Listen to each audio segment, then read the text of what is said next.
Hello dear students, welcome back to Google chemistry. मैं Ashish sir. आज हम बात करने वाले हैं वीटी ग्राफ के बारे में। तो आज हम डिस्कस करेंगे वीटी ग्राफ के बारे में। इससे पहले लेक्चर में हमने बात किया था डिस्प्लेसमेंट वर्सेस टाइम ग्राफ के बारे में।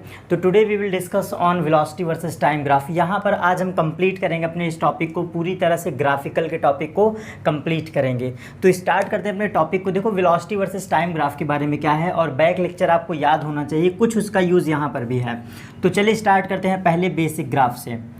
तो आखिर वीटी ग्राफ का मतलब क्या होता है? आप वीटी ग्राफ आपको सवालों में गिवन होगा। मान लीजिए ये है वी ग्राफ, ये है टी ग्राफ, ऐसे सवालों में गिवन होगा। तो बिल्कुल इसका बेसिक रिजल्ट के थ्रू मैं लिखवाता हूँ बातों को और आप इसको नोट करते चलेंगे। तो वीटी ग्राफ अगर कांस्टेंट है, ध्यान से सुनिएगा, अगर वीटी ग्राफ एक कांस्टेंट लाइन है, जैसा कि आपको ये दिख रहा है एक कांस्टेंट लाइन, तो अगर वीटी ग्राफ कांस्टेंट है तो यहाँ पर रिजल्ट क्या होता है आप ध्यान से खुद देखो। तो समय तो हमारा बदल रहा है, जो टाइम है ये टाइम तो हमारा बदल रहा है, ये टाइम हमारा बदल रहा है। और वेलोसिटी जो है, ये वेलोसिटी हमारी कांस्टेंट है। मतलब यहाँ पे आपको ग्राफ में क्लियरली दिख रहा है कि ये हमारी वेलोसिटी कांस्टेंट है। तो वेलोसिटी के कांस्टेंट होने का मतलब क्या है? आई होप आप इतना ज़रूर याद रखे होंगे कि होता क्या है, एक्सीलरेशन बराबर डी बाई डी टी। क्या आपको ये बात याद है? एक्सीलरेशन बराबर डी बाई डी टी। और अगर हम यहाँ से कुछ बातें बताना चाहें, वेलोसिटी के कांस्टेंट होने का मतलब है कि वेलोसिटी नहीं बदल रही है। टाइम तो बदल रहा है बट वेलोसिटी नहीं बदल रही है। और जब वेलोसिटी नहीं बदलती है तो 100% श्योर है कि एक्सीलरेशन क्या हो जाता है? कांस्टेंट, एक्सीलरेशन क्या हो जाएगा हमारा? ज़ीरो हो जाएगा। क्योंकि वेलोसिटी जब नहीं बदल रही है तो हमारा एक्सीलरेशन क्या हो जाएगा? ज़ीरो हो जाएगा। तो यहाँ से आपको रिजल्ट क्या पता चला कि जब भी वेलोसिटी कांस्टेंट होगी, नियत होगी, तो ए बराबर क्या हो जाएगा? ज़ीरो हो जाएगा। मतलब एक्सीलरेशन हमारा ज़ीरो हो जाएगा। क्यों ज़ीरो होगा? क्योंकि चेंज इन वेलोसिटी ज़ीरो है। हम लोग फॉर्मूला क्या पढ़े हैं? Change in velocity upon change in time is equal to acceleration. तो यहाँ पे चेंज इन वेलोसिटी क्या है? ज़ीरो है, इसलिए एक्सीलरेशन ज़ीरो हो गया। तो ये वेलोसिटी कांस्टेंट होने की बात है। अब जरा एक छोटी सी बात खुद इमेजिन करो कि जब वेलोसिटी कांस्टेंट है तो इसका मतलब क्या है? वेलोसिटी हमारी नियत है, मतलब कि वेलोसिटी हमारी ये कांस्टेंट वेलोसिटी से चल रही है। तो इसका मतलब क्या है कि चेंज इन डिस्प्लेसमेंट सेम है। ये इसका वेलोसिटी का कांस्टेंट होने का मतलब है। एग्जांपल के साथ समझिए, अगर मैं एक एग्जांपल लिख देता हूँ 25 मीटर पर सेकंड, तो इसका मतलब क्या है कि बॉडी का वेलोसिटी बदला नहीं है, वो 25 मीटर पर सेकंड है। इसका मतलब हर प्रत्येक सेकंड में वो 25 मीटर चलता है। तो यहाँ से बेसिक रिजल्ट आपको क्या पता चला? यहाँ पे जो चेंज इन डिस्प्लेसमेंट है, क्या है? चेंज इन डिस्प्लेसमेंट, ये क्या है आपका? ये सिर्फ और सिर्फ कांस्टेंट है। तो चेंज इन डिस्प्लेसमेंट क्या है आपका? चेंज इन डिस्प्लेसमेंट ये भी आपका कांस्टेंट है। कैसा है? कांस्टेंट है। मतलब बिल्कुल बराबर बराबर दूरी चल रहा है, ऐसा नहीं है कि बढ़ रहा है घट रहा है। तो अगर वेलोसिटी कांस्टेंट है तो डिस्प्लेसमेंट भी हमारा क्या हो जाएगा? कांस्टेंट हो जाएगा। और सीधी सी बात है, डिस्प्लेसमेंट कांस्टेंट है और ग्राफ को आपको 100% देख के पता चल रहा है कि डिस्प्लेसमेंट, और क्या आप कह सकते हैं, डिस्प्लेसमेंट हमारा पॉजिटिव होगा। डिस्प्लेसमेंट हमारा पॉजिटिव होगा। तो यहाँ से बातें समझ में आई। सेम टाइम इंटरवल में वो क्या कर रहा है? सेम डिस्प्लेसमेंट कर रहा है। तो यहाँ से चेंज इन डिस्प्लेसमेंट भी कांस्टेंट होगा। ये बेसिक दो रिजल्ट आप याद रख सकते हैं। अब चलते हैं नेक्स्ट वीटी ग्राफ पर। ये इस ग्राफ से इतना ही सफिशियंट है बेसिक रिजल्ट आपके लिए। अब सेकंड ग्राफ पर चलते हैं। यहाँ से आपके लिए बड़े मज़ेदार रिजल्ट हैं, ध्यान दीजिएगा, ये आपके लिए बहुत इंपॉर्टेंट है।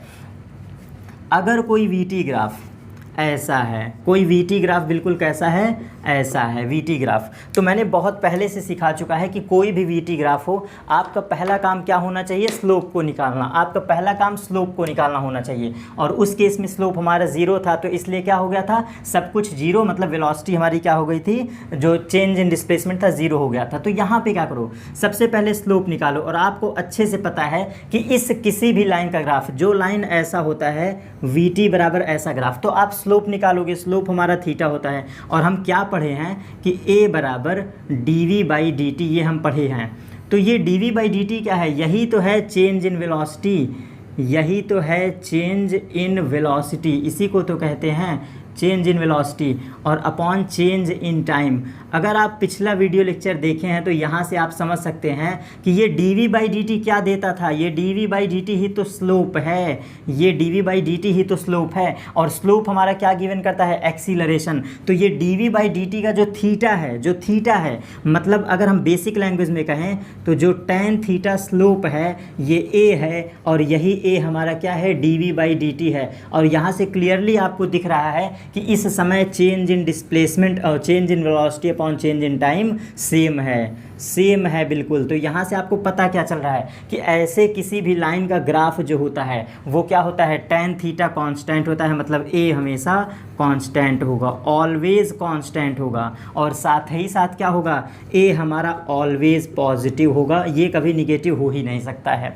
तो क्या ये बातें समझ में आई। और अब जरा देखो, अब थोड़ा डिस्प्लेसमेंट पे बात कर लेते हैं। यहाँ पे हो क्या रहा है, चेंज इन वेलोसिटी कांस्टेंट है ना, चेंज इन वेलोसिटी कांस्टेंट है, तो आप क्या कह सकते हो कि डिस्प्लेसमेंट हमारा यहाँ भी पॉजिटिव होगा। एक बात मैं आपको यहाँ पर सीधा रिस्पेक्ट में बिल्कुल सीधा रिजल्ट दे दे रहा हूँ, क्योंकि ये बार बार डिस्प्लेसमेंट की बातें आ रही, तो आप इसको हमेशा के लिए रिमेंबर रख लो, ऑलवेज एंड ऑलवेज। अगर आपको ग्राफ जो वीटी ग्राफ है, क्या मैंने रिजल्ट बताया, जो वीटी ग्राफ है अगर वो हमेशा ऊपर की तरफ है, ध्यान से समझना, ये हमारा है v और ये हमारा t ग्राफ। अगर हमारा ग्राफ ऑलवेज ऊपर है, मतलब टाइम एक्सिस के ऊपर है, क्या है ये, टाइम एक्सिस के ऊपर, ये देख रहे हो, ये ग्राफ ऑलवेज ऊपर है। अगर हमारा VT graph always and always time axis के ऊपर है, मतलब निगेटिव नहीं हो रहा है, वेलोसिटी हमारी निगेटिव नहीं हो रही है, भले घट जाए, दिख रहा है आपको कि वेलोसिटी बढ़ी है, फिर घट गई है, फिर बढ़ी है, फिर घट गई है, नो मैटर, वेलोसिटी जरूर घटी है, वेलोसिटी जरूर बढ़ी है, बट अगर टाइम एक्सिस के ऊपर हमारा वेलोसिटी है, ऑलवेज एंड ऑलवेज रिमेंबर रखिएगा, अगर हमारा VT graph always and always time axis के ऊपर है तो डिस्प्लेसमेंट आंख बंद करके कह दीजिए कि कैसा होगा, पॉजिटिव होगा।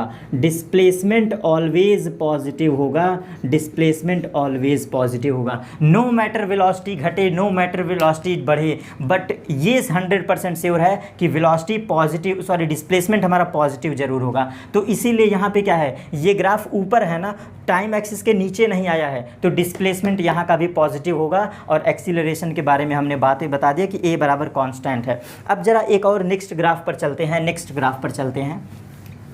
तो अगर कभी आपको ऐसा ग्राफ दिख जाए, एक ये बेसिक, ये सब मैं एकदम इतना बेसिक रिजल्ट बता रहा हूँ, इसी से आपके सवाल हो जाने हैं।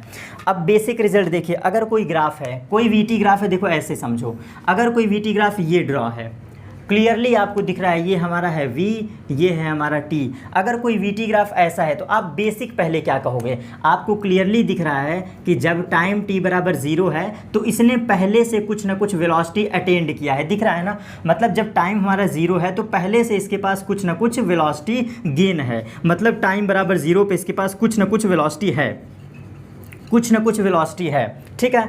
तो अब इसके बारे में क्या कह सकते हो, समय के साथ आप स्लोप को देख लो, स्लोप को देखो, स्लोप हमारा ऑलवेज कैसा है, पॉजिटिव है, स्लोप हमारा क्या है, ये ऑलवेज हमारा पॉजिटिव है, स्लोप हमारा कैसे दिख रहा है, पॉजिटिव है। क्यों, क्योंकि आपको पता है, मैंने पहले बताया था, ऐसे किसी भी लाइन का ग्राफ कैसा होता है, ऑलवेज पॉजिटिव होता है। तो यहाँ से आप फिर से रिजल्ट क्या कह सकते हो, a बराबर dv/dt, और dv/dt क्या होता है, स्लोप होता है, और हमारा स्लोप कैसा दिख रहा है, पॉजिटिव दिख रहा है। तो स्लोप पॉजिटिव का मतलब क्या है, एक्सीलरेशन हमारा यहाँ भी पॉजिटिव होगा, तो एक्सीलरेशन हमारा क्या होगा, यहाँ भी श्योर है वो पॉजिटिव होगा। और वेलोसिटी के बारे में क्या दिख रहा है आपको, लगातार वेलोसिटी इंक्रीज कर रही है, खुद ही समझो, खुद ही समझो, आपको दिख रहा है जब समय 0 था तो इसने पहले से कुछ ना कुछ वेलोसिटी गेन किया है, तो जब समय बढ़ेगा तो 100% श्योर है कि इसके पास पहले से जब कुछ पड़ा हुआ था, जैसे ऐसे समझो, अगर हमारे पास पहले से 10 रुपये जेब में पड़ा होता है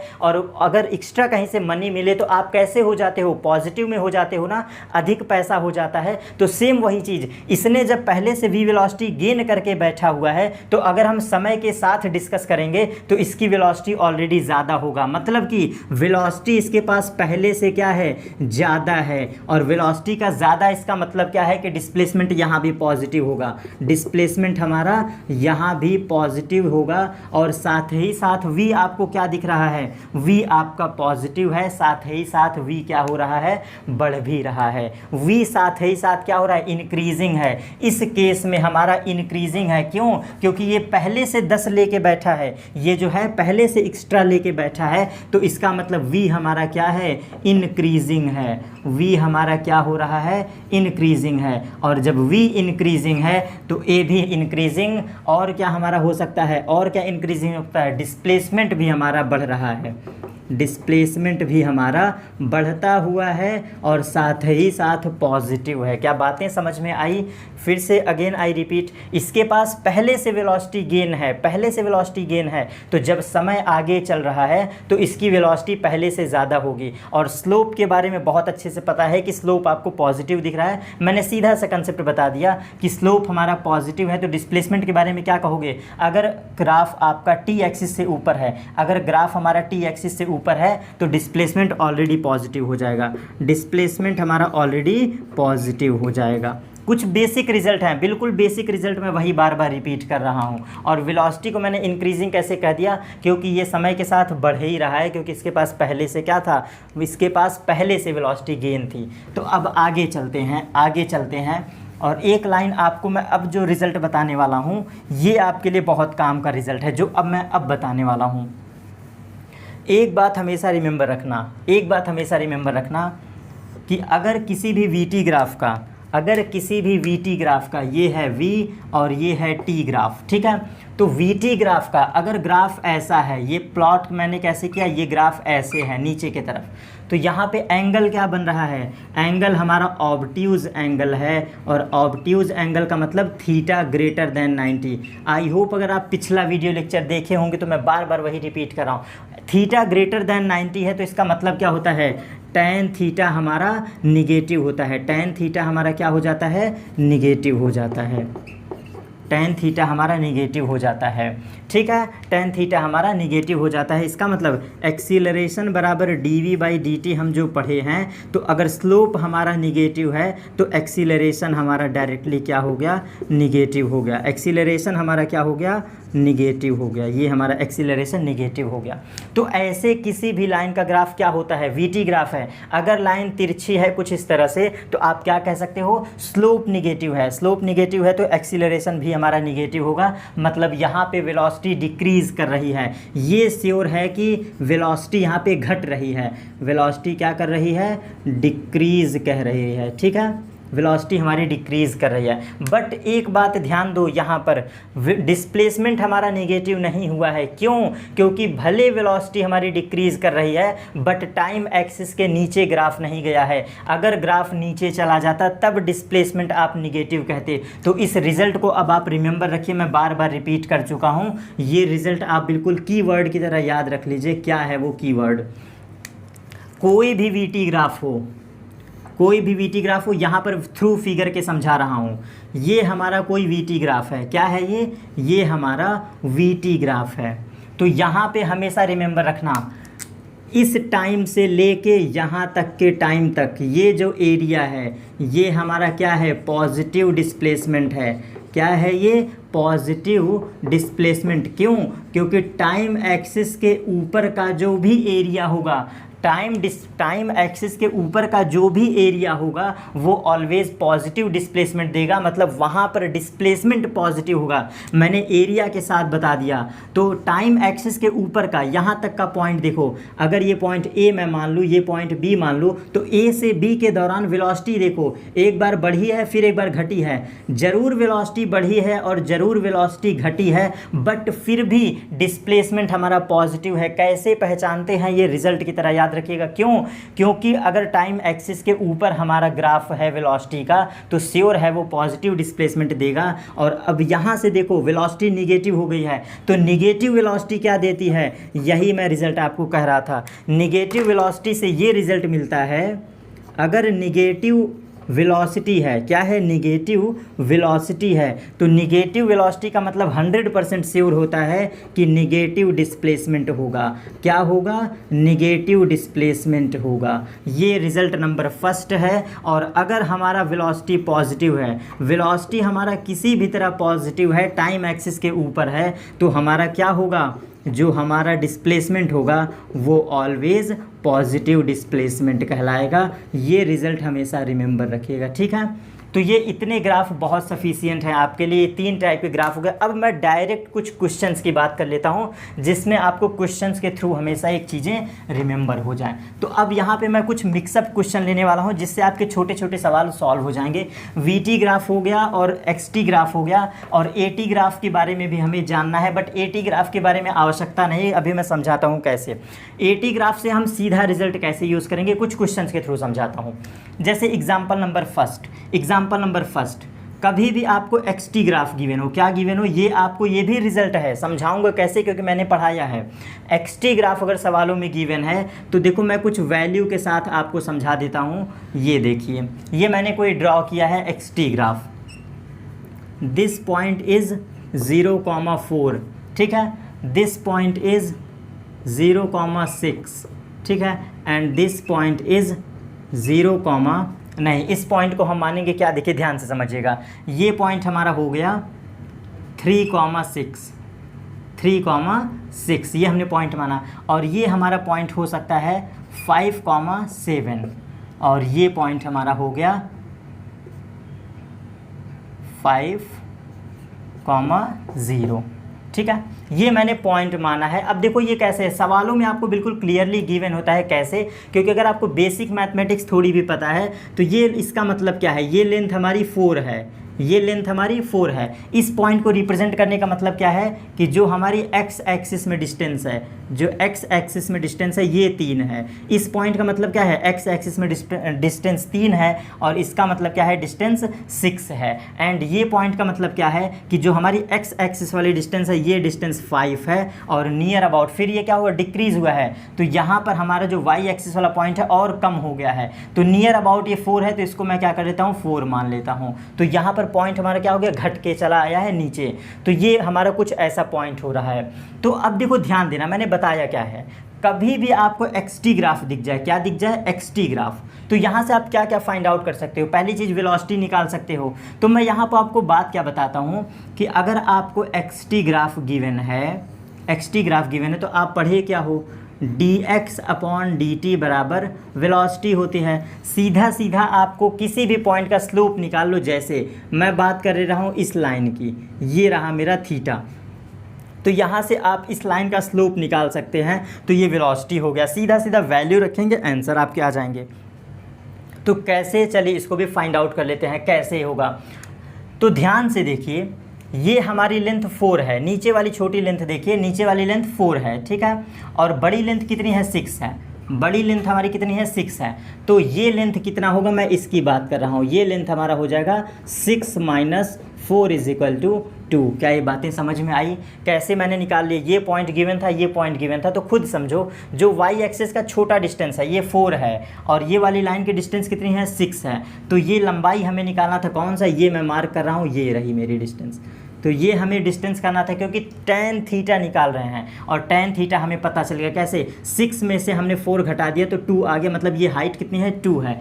अब हमें क्या चाहिए, tan थीटा बराबर के लिए हमको बेस चाहिए। ये बेस कितना है, नीचे देख लो 3 है, क्योंकि कितना वो डिस्टेंस चला है नीचे वो चला है 3। तो आप क्या करोगे, tan थीटा कहो या फिर dx/dt कहो, दोनों की वैल्यू कितनी हो जाएगी, ऊपर वाली दूरी चली गई 2 है, और नीचे वाली दूरी चली गई कितना है, 3 है। तो 2/3 आपका मीटर पर सेकंड क्या हो गया, ये इसकी वेलोसिटी आ गई। एक्सटी ग्राफ से आप क्या क्या फाइंड आउट कर सकते थे, ये निकाल लिया हमने।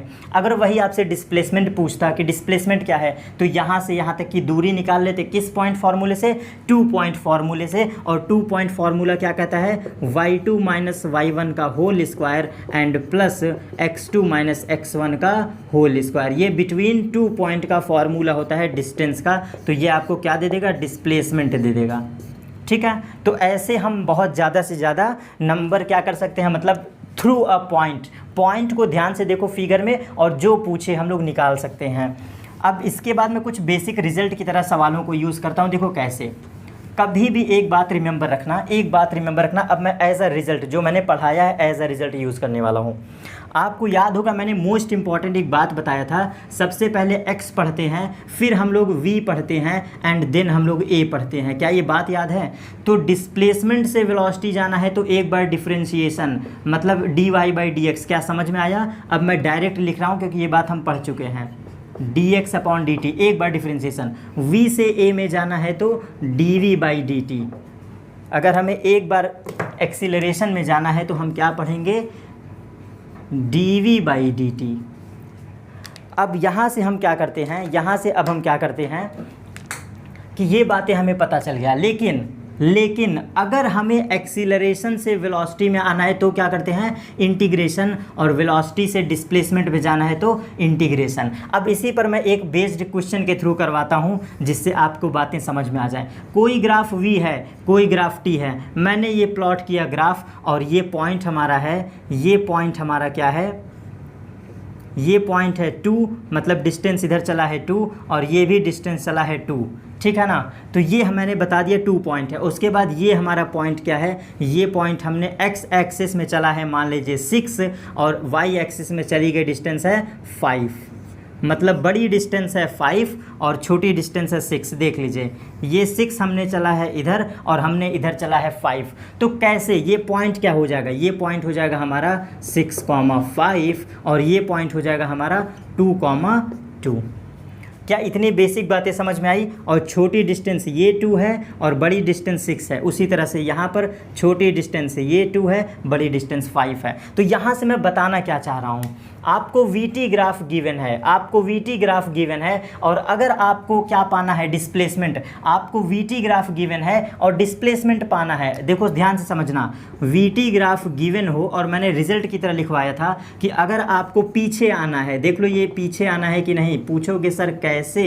तो ज़रा देखो सवालों में मैंने क्या बोला था, वेलोसिटी से पीछे आना, मतलब ये डिस्प्लेसमेंट है ना। तो VT ग्राफ गिवन है, आपसे डिस्प्लेसमेंट पूछ ले किसी सवालों में ग्राफिकल के, तो क्या रूल लगाओगे? इंटीग्रेशन। और इंटीग्रेशन का मतलब क्या होता है अब आपको समझाता हूँ मैं।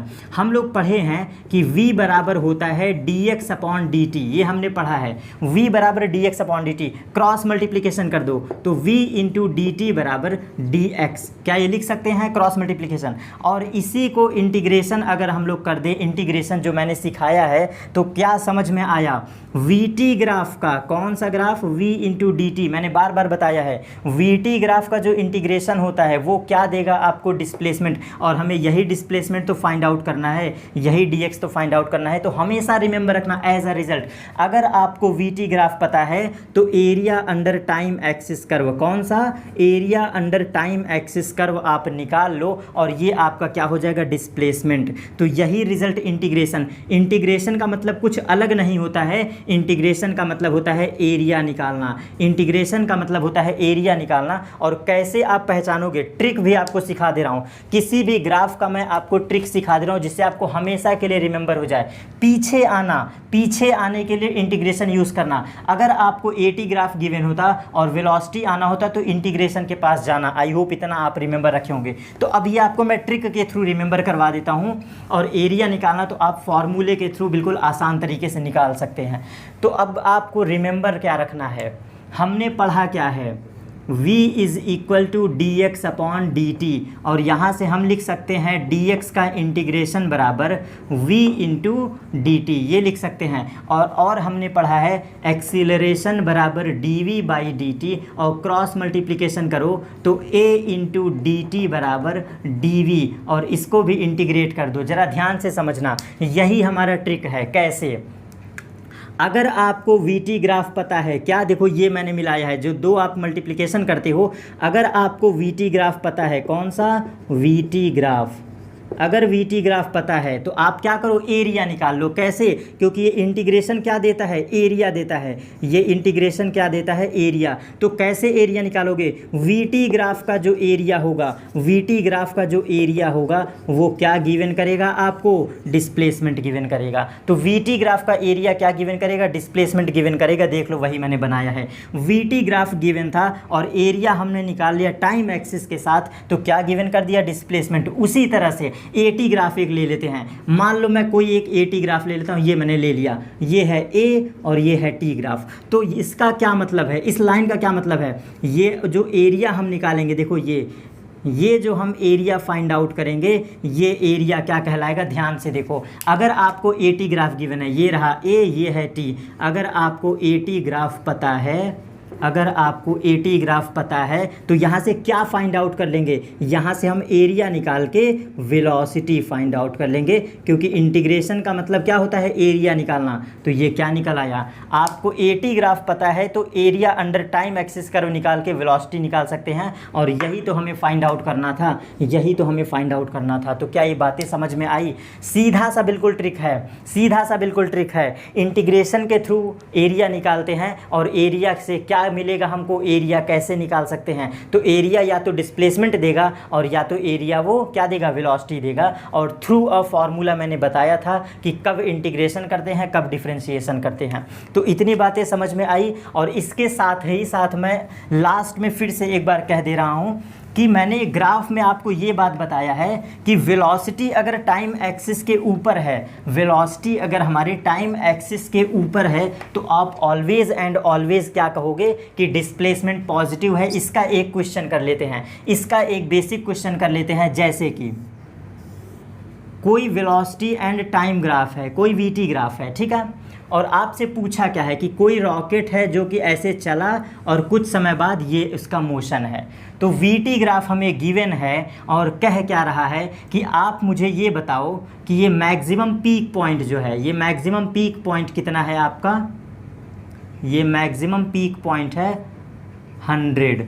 ये मैक्सिमम पीक पॉइंट है हमारा 100 और ये हमारा पॉइंट क्या है, नीचे की तरफ, ये नीचे की तरफ पॉइंट है 2,0 एंड मैक्सिमम है ये आपका 6,0 और ये पॉइंट हमारा क्या गिवन है, ये पॉइंट हमारा गिवन है 0,25 इतना पॉइंट आपको गिवन है। और ये है हमारा मूल बिंदु 0,0। सारी बातों को समझा रहा हूँ, ध्यान से समझना। कोई ग्राफ है या कोई गेंद है, फेंका गया है कुछ इस तरीके से, आपसे पूछा है कि इसका मैक्सिमम हाइट पर क्या बताओ, डिस्प्लेसमेंट बताओ, मतलब मैक्सिमम हाइट बताओ। गेंद कोई फेंका गया है और वो इस ग्राफ को फॉलो करता है, तो आपसे पूछा है कि गेंद की मैक्सिमम हाइट बताओ, मैक्सिमम हाइट बताओ, गेंद कितना मैक्सिमम हाइट को गेन किया है, ये आपको बताना है। तो ध्यान से समझो मैंने क्या बताया है, वीटी ग्राफ गिवन है, क्या गिवन है, वीटी ग्राफ। और आप खुद रिमेंबर रखो, v बराबर हमने क्या पढ़ा है, dx/dt, और अगर इसका क्रॉस मल्टीप्लिकेशन करो तो dx बराबर हम लिख सकते हैं v × dt। और ज़रा ध्यान दो, ये dx ही तो होता है मैक्सिमम हाइट, या तो डिस्प्लेसमेंट हाइट बनेगी और या तो डिस्प्लेसमेंट डिस्टेंस बनेगा। तो आपसे मैक्सिमम हाइट पूछा है, याद करो मोशन अंडर ग्रेविटी में यही डिस्प्लेसमेंट तो हाइट में कन्वर्ट हो जाती है। तो इसका मतलब हम क्या करेंगे, मैक्सिमम हाइट पूछा है, इसका मतलब हमें लगाना था इंटीग्रेशन रूल। और इंटीग्रेशन रूल में मैंने पहले बताया है कि अगर आपको कोई भी वीटी ग्राफ गिवन है तो टाइम एक्सिस के जो ऊपर एरिया होगा, ये देखो टाइम एक्सिस के ऊपर है और इसके बाद बॉडी नीचे गई है, तो क्लियर रिमेंबर रखो, ये जो एरिया होगा ना, ये जो मैं एरिया प्लॉट कर रहा हूँ, ये जो एरिया होगा यही आपका होगा सिर्फ और सिर्फ मैक्सिमम हाइट, यही होगा सिर्फ और सिर्फ मैक्सिमम हाइट। क्या बातें समझ में आई? इसके कंसेप्ट को और फील करवाता हूँ। जब हम किसी बॉल को फेंकते हैं, या वेलोसिटी देते हैं, तो कब तक वो ऊपर जाता है, जब तक उसकी वेलोसिटी पॉजिटिव और अगेन ज़ीरो ना हो जाए। मतलब हम जब जोर लगा के गेंद फेंके और वो ऊपर जाते जाते जाते जाते एक समय आता है जब वेलोसिटी ज़ीरो हो जाती है, देन आफ्टर क्या करता है वो डिस्प्लेसमेंट घटते घटते नीचे आता है। तो मैक्सिमम वेलोसिटी मतलब मैक्सिमम हाइट में क्या होता है, वेलोसिटी का ज़ीरो होना। एक समय मैक्सिमम हाइट का मतलब होता है कि ये क्या हो, आपकी ज़ीरो हो जाए, मैक्सिमम हाइट पर क्या होता है, वेलोसिटी ज़ीरो हो जाए। तो आपसे पूछा क्या था कि मैक्सिमम हाइट, तो आपको पता है कि जब गेंद हमारी नीचे आती है तो डिस्प्लेसमेंट घटता जाता है, और डिस्प्लेसमेंट घटने का मतलब क्या होता है, निगेटिव वेलोसिटी। तो आपका मतलब क्या था, मैंने कंसेप्ट सीधा समझाया था कि अगर हमारा कोई बॉल है या कोई वीटी ग्राफ है, उसमें मैक्सिमम हाइट पूछे तो टाइम एक्सिस के ऊपर का जो एरिया होता है, टाइम एक्सिस के जो ऊपर का एरिया होता है, ये ऑलवेज एंड ऑलवेज क्या गिवन करता है, पॉजिटिव डिस्प्लेसमेंट गिवन करता है, पॉजिटिव डिस्प्लेसमेंट गिवन करता है। और पॉजिटिव डिस्प्लेसमेंट का मतलब यही है कि यहाँ पर वेलोसिटी क्या है, पॉजिटिव है। तो आपको क्लियरली ग्राफ में दिख रहा है, क्योंकि ये ग्राफ पॉजिटिव कब तक है, टाइम एक्सिस के ऊपर है, तो यही एरिया होगा हमारा मैक्सिमम हाइट। तो कैसे गेन करेंगे, इसका आंसर कैसे ले आएंगे, तो आंसर हम ऐसे ले आएंगे, हाफ इंटू बेस, बेस कितना है, बेस है इसका 6 इंटू मैक्सिमम हाइट कितनी है, 100 है। तो यहाँ से आंसर क्या हो गया, 300 मीटर, 300 मीटर, ये आपका आंसर हो गया। मतलब सोचो कितना सिंपल सा ट्रिक, कितना सिंपल आसान है ग्राफ की स्टडी करना। अगर यही ग्राफ टाइम एक्सिस के नीचे की बात करें, अब यहीं पे बेसिक रिजल्ट की तरह देख लो, यहाँ पे इरेज करके बेसिक रिजल्ट की तरह समझ लो हमेशा के लिए। ये हमारा क्या बन गया, पॉजिटिव डिस्प्लेसमेंट, क्या बन गया, पॉजिटिव, एंड डी मतलब डिस्प्लेसमेंट। और वही अगर इसी ग्राफ की हम स्टडी करें, सेम इसी क्वेश्चन की स्टडी करें, तो ये जो छोटा सा लाइन नीचे की तरफ आपको दिख रहा है, ये वाला जो एरिया दिख रहा है, ये भी तो एरिया है ना, तो ये एरिया क्या हो जाएगा, ये एरिया निगेटिव डिस्प्लेसमेंट हो जाएगा। क्या हो जाएगा, निगेटिव डिस्प्लेसमेंट हो जाएगा। कैसे निगेटिव डिस्प्लेसमेंट कह दिए, क्योंकि वेलोसिटी का डिक्रीजिंग, ये वेलोसिटी निगेटिव है, टाइम एक्सिस के नीचे क्या है, वेलोसिटी खुद निगेटिव हो गई, टाइम एक्सिस के नीचे क्या हो गया, वेलोसिटी खुद निगेटिव हो गया। और जब वेलोसिटी खुद निगेटिव हो गई तो डिस्प्लेसमेंट तो 100% निगेटिव ही होगा।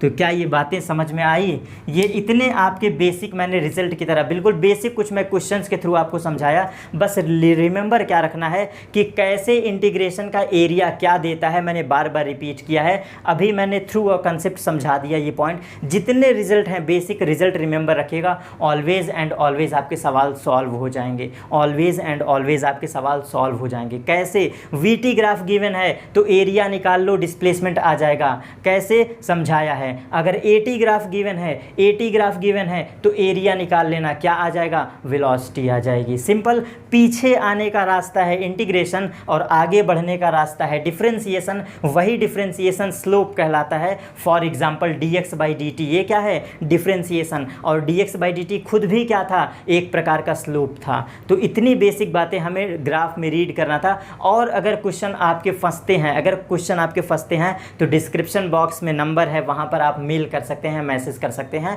तो उस क्वेश्चंस को भी डिस्कस कर लिया जाएगा। बट बेसिक आपके सवाल इतने ही ग्राफ से बहुत अच्छे से सॉल्व हो जाएंगे। तो मिलेंगे नेक्स्ट टॉपिक पर। ये हमारा पूरा चैप्टर कंप्लीट तरह से ख़त्म होता है। अब हम स्टार्ट करेंगे न्यू चैप्टर की स्टडी और डिस्कस करेंगे वेक्टर का टॉपिक। तो थैंक यू।